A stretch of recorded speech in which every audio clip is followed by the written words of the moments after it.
And because she was only, after that happened, she was only here for a few more years, I'll say, before she passed.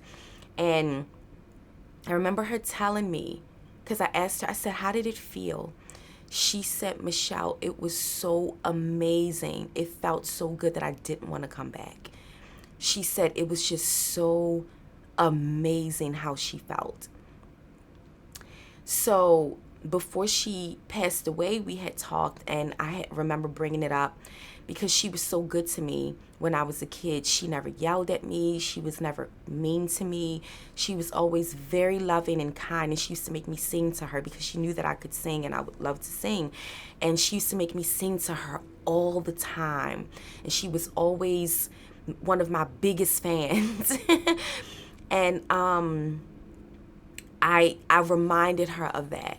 I reminded her of how good she made me feel when I was a kid. And I remember her family saying that before she passed away, she would talk to the ceiling a lot, like she was talking to God, which she was. And she just was ready to go. So she didn't want anything from the doctor. She didn't want them to do, and she just wanted to be left alone.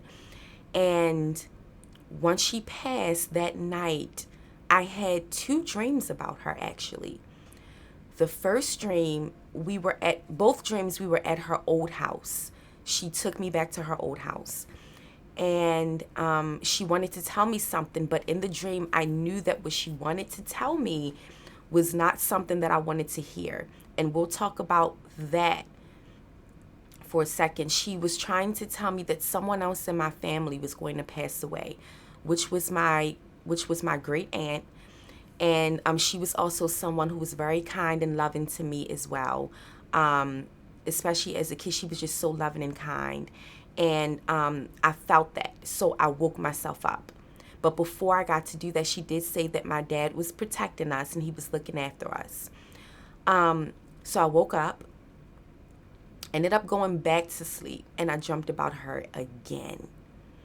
And I was in her old house, but it was daylight this time. The first dream, it was dark. And she didn't come to me right away, but I could feel other spirits. I couldn't see them, but I could feel them.